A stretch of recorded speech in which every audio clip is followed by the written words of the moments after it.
दिसंबर का महीना था और शिकागो की सड़कों पर बर्फ धीरे धीरे गिर रही थी। पूरा शहर क्रिसमस की रोशनी में नहाया हुआ था और एक मल्टीनेशनल कंपनी का ऑफिस पूरी तरह सज चुका था।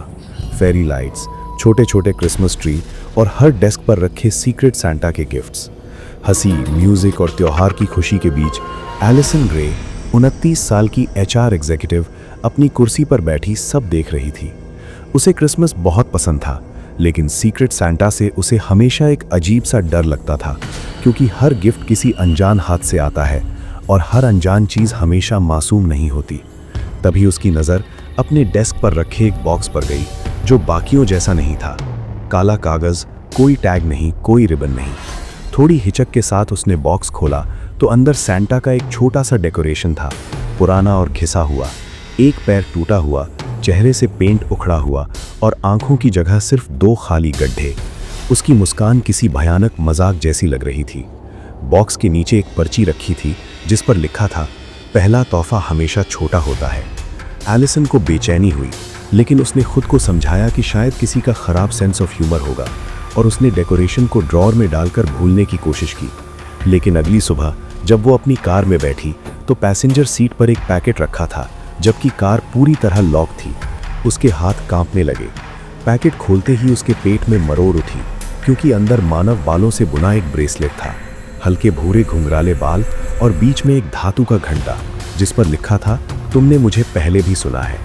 उसी पल उसकी सांस अटक गई, क्योंकि उसे बालों का रंग और घुंघरालापन याद आ गया। नोआ कार्टर, 1 साल पहले का शांत कलीग, जो पिछले क्रिसमस से ठीक पहले अचानक गायब हो गया था।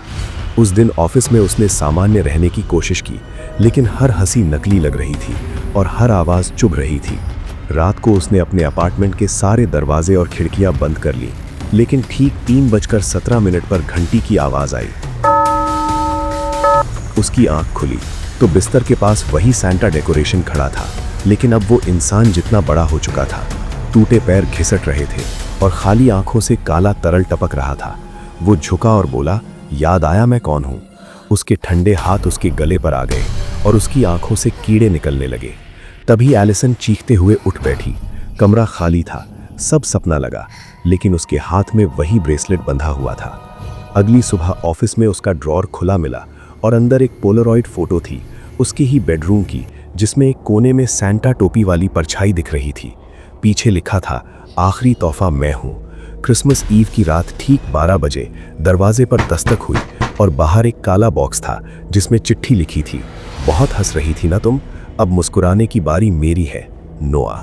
तभी कमरे में ठंडी हवा चली और सड़े मांस की बदबू फैल गई। कान के पास फुसफुसाहट आई, मैरी क्रिसमस एलिसन। पीछे मुड़ते ही उसने नोआ को सैंटा की पोशाक में देखा। उसकी सड़ी त्वचा पर जगह जगह कीलों से एलिसन लिखा था।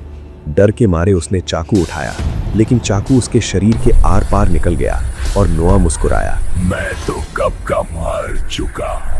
उसके बाद एलिसन की चीखें पूरी इमारत में गूंज गई। जब पुलिस और पड़ोसी पहुंचे तो एलिसन सोफे पर मरी हुई थी, आंखें पूरी तरह काली।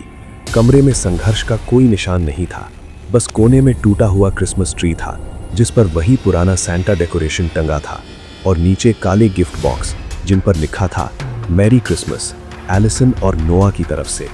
बाद में बगीचे में एक कंकाल मिला सैंटा टोपी के साथ, और पोस्टमार्टम रिपोर्ट ने सच बताया, नोआ कार्टर, मौत पिछले क्रिसमस।